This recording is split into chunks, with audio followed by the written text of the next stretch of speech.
अस्सलाम वालेकुम। अच्छा, आज का जो हमारा टॉपिक है दैट इज़ आइल्स रीडिंग। हमने आइल्स रीडिंग करनी है, स्पेसिफिकली जर्नल ट्रेनिंग। ठीक है, जर्नल ट्रेनिंग के जो कैंडिडेट्स हैं उनको बहुत ज़्यादा मुश्किल आती है रीडिंग में, क्योंकि जो आपकी स्पीकिंग है उसमें तो आपको स्कोर मिल जाते हैं अगर आप थोड़ी सी एफर्ट करते हैं। But the difficult thing is we have reading test. अब रीडिंग टेस्ट का क्या है कि इसमें कुछ स्पेसिफिक टिप्स एंड ट्रिक्स होती हैं जो कि आप यूज़ करते हैं और आपके रीडिंग में स्कोर आ जाते हैं या बैंड्स आ जाते हैं। अब हमारे पास है this is general training. Topic क्या है, देखें आपके पास transition care for the elderly. अब जर्नल ट्रेनिंग की बात करें तो हमारे पास पैसेजेस होते हैं। We have total 5 passages that are shorter as compare to your academic module. वो मॉड्यूल होता है उससे अगर कंपेयर करें तो ये बहुत ईजी भी होते हैं और ये शॉर्ट पैसेजेस होते हैं।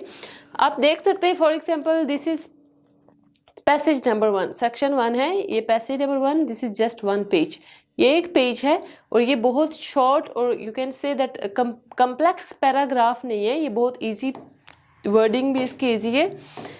And then we have this one paragraph passage number 2 onward. अगर हम मूव करें दिस इज पैसेज 3, ये हमारा पैसेज 4 आ गया। अब जो लास्ट आपका होता है ना, last section, last passage, total 5 passages होते हैं। First 4 passages are easy, but जो लास्ट वन होता है वो आपका थोड़ा टफ होगा, that is more academic you can से। अब देखें ये है, यहाँ पे मोस्टली 90% केसेस में आपके पास लिस्ट ऑफ हेडिंग्स आती हैं और ये कितने पेजेस हैं, 1 page plus second, we have 2 pages. It means that you have 4 passages. First 4 passages easy होंगे और जो लास्ट वन होगा that is complex as compare to first one. अब अगर हम इसको स्टार्ट करें, रीडिंग में हमारे पास कुछ क्वेश्चंस होते हैं। For example we have true false not given, आपके पास लिस्ट ऑफ हेडिंग्स होती हैं, plus you can say just 1 moment blanks.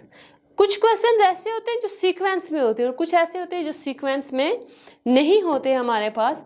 अब अगर हम उनको डिस्कस करें, so the first one is we have true false not given. आपके पास जो ट्रू फॉल्स नॉट गिवन है ये हमेशा सीक्वेंस में होते हैं। Same is the case with blanks, blanks आपको सीक्वेंस में मिलेंगी। जो मैचिंग हेडिंग्स हैं या लिस्ट ऑफ हेडिंग्स है वो आपको सीक्वेंस में नहीं मिलेंगी। या समरी कंप्लीशन है that is just like blanks, तो वो भी आपको सीक्वेंस में मिलेंगी। अब आज हमने जो करना है, इसको स्टार्ट कैसे करते हैं, रीडिंग हम लोग कैसे करते हैं जर्नल ट्रेनिंग की। मोस्टली स्टूडेंट्स ये करते हैं, उनके पास ये टेक्स्ट आता है, पैसेज आता है, तो वो पैसेज रीड करना स्टार्ट कर देते हैं। The best thing is you have some reading strategies, we have skimming, we have scanning, कि हम जो है वो टेक्स्ट को रीड कैसे करते हैं।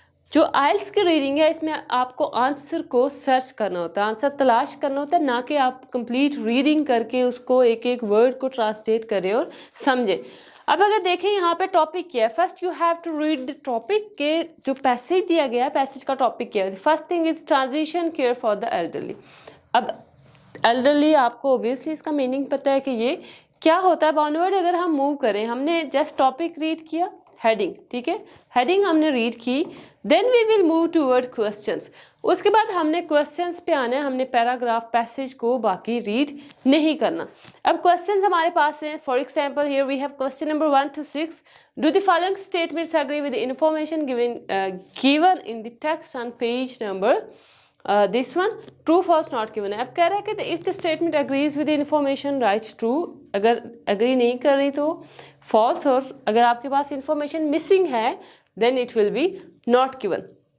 हमने ये करना है, we will read the questions and underline the keywords. The best thing is जब भी आप कोई रीडिंग करने जा रहे होते, रीडिंग में सबसे पहले क्वेश्चन को रीड करें, देन समझे उसको। जैसे यहाँ पे फर्स्ट सेंटेंस या फर्स्ट क्वेश्चन अगर हम रीड करें, only hospital patients can go on to have transition care. अब देखें वर्ड क्या है, ओनली।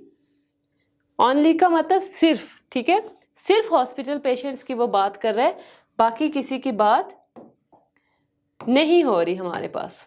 ये देख सकते हैं आप, only hospital patients can go to have transition care. Same is the case with second question, इसको रीड करें। Transition care may be long term और शॉर्ट टर्म। मे बी का मतलब ये है कि हो सकता है, वो कंफर्म नहीं कह रहा, he is also not sure, वो कह रहा है may be, it may be long term, it may be short term. उसकी ड्यूरेशन लॉन्ग टर्म के लिए भी हो सकती है, शॉर्ट टर्म के लिए भी। Question number 3, Everyone receiving transition care must contribute to the cost. अब must and everyone दो ऑप्शन उसे दिए कि हर बंदा कंट्रीब्यूट करेगा कॉस्ट में जो कि ट्रांजिशन केयर रिसीव कर रहा है. The fourth question is transition care at home is only available for patients who live alone. अब हमने सबसे पहले क्वेश्चंस को अंडरलाइन कर लिया, ठीक है, सीक्वेंस वाइज. अब हमें क्या दिया गया? True false not given. True false not given mean that we will find all the answers in sequence. हमें सब सीक्वेंस में मिलेंगे. अब हम फर्स्ट आंसर सर्च करते हैं. Only hospital patients can go on to have transition care. कह रहा है कि सिर्फ हॉस्पिटल पेशेंट्स जा सकते. अब देखते हैं कि हमने क्या करना है. We will read the underline कर लिया हमने कीवर्ड्स. हम फर्स्ट पैराग्राफ पे गए. फर्स्ट पैराग्राफ हमने रीड करना है. इसको रीड करें आप लोग. क्या लिखें? Transition care is for older people who have been receiving medical treatment. अब जब आप पैसेज रीड करते हैं ना या कोई भी paragraph, so make sure that you are underlining और circle the keywords as well. आप उसमें से भी कीवर्ड्स जो हैं उसको मस्ट अंडरलाइन करें ताकि आपको आंसर जल्दी मिल जाए. Transition care is for older people who have been receiving medical treatment. क्या उसने बताया? For older people but need more help to cover and time to make decision about the best place for them to live in longer time. You can only access transition care directly from hospital. अब question हमारा क्या था? Question पे जाएं कि only hospital can go on to have transition care. सिर्फ hospital patients जा सकते हैं ट्रांजिशन केयर में.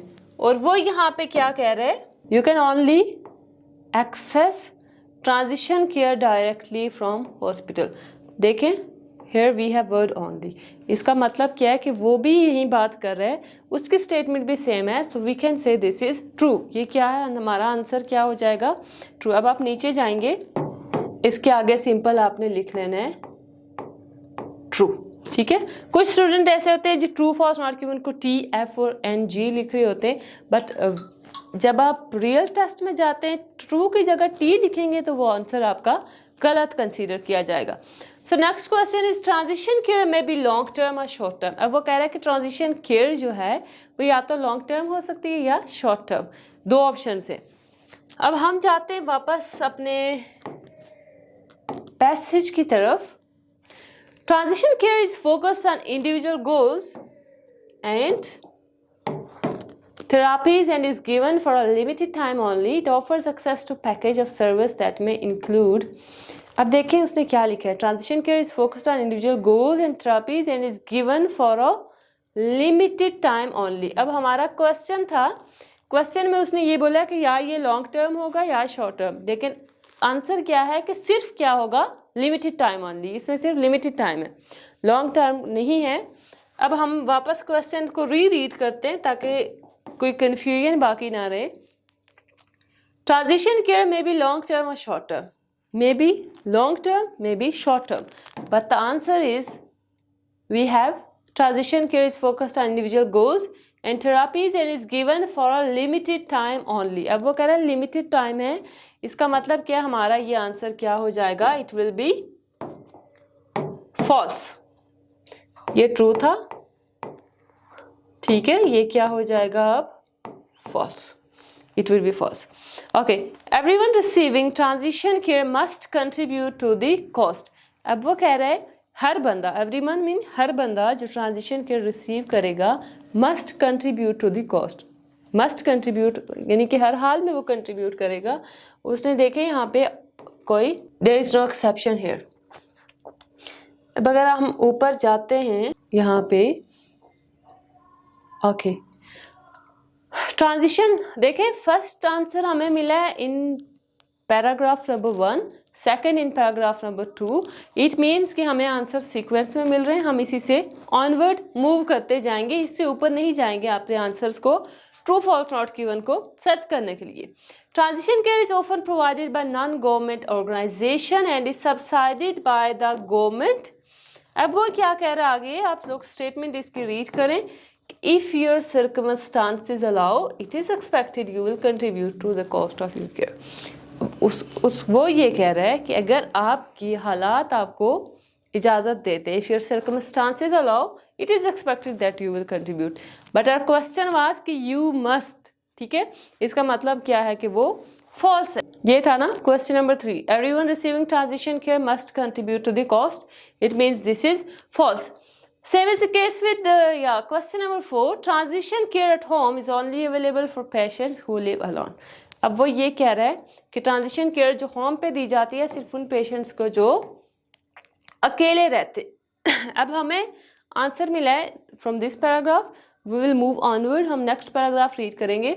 Daily care fees are set by the organisation that provides your transition care services, they should explain this fee to you and the amount charge should form part of the agreement between you and the service provider, the fee is calculated on a daily basis। Question में वो कह रहा था कि if you live alone, अब आपने paragraph ये read किया, we haven't found any word like alone, उसका synonym भी हमें नहीं मिला, it means this is not given, यहाँ पे नहीं दी गई इंफॉर्मेशन, तो ये हमारे पास क्या हो जाएगा, not given। Second last question है, transition care may be given on a hospital site. अब वो कह रहा है कि जो ट्रांजिशन केयर है ये हॉस्पिटल साइट पे भी दी जा सकती है। We will read the next paragraph. Transition care is provided in your home, own home or in a live-in setting. This setting can be part of an existing aged care home or health facility such as separate wing of a hospital। अब ये क्या कह रहा है, separate such facility can be part of an existing aged care home, home भी हो सकता है, और health facility such as separate wing of a hospital, hospital में भी दी जा सकती है। Again we will read the question। अब जब आपको आंसर मिल जाता है आप दोबारा क्वेश्चन रीड करेंगे, क्या क्वेश्चन यही कह रहा है, क्योंकि समटाइम हम जल्दी में आंसर को गलत कर देते। Transition care may be given on a hospital site, क्या कह रहा है, मे बी गिवन दी जा सकती है, it means our statement is same, हम उसको क्या कर देंगे, we will mark it as correct. Last one है, you may lose your place in a care home if you have to leave it to receive transition care. क्या आप क्या कर सकते हैं, यू मे लूज, आप जब अगर आप if you have to leave it to receive transition care, वो कह रहा है कि अगर आप केयर होम छोड़ते हैं तो आपकी जगह जो है वो कोई और बंदा फिल कर लेगा। Okay, if you are already receiving subsidised residential care in an aged care home, या but you need to go somewhere else for a transition care, your place in the aged care home will be held until you return. अब वो क्या कह रहे हैं, आपकी जो place है वहाँ पे कोई नहीं आएगा, उसको उसी तरह से रखा जाएगा जब तक आप वापस आते।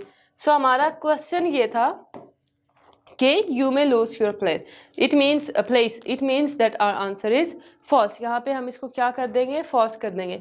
ये था हमारा procedure that how we can do true false not given in an easiest way.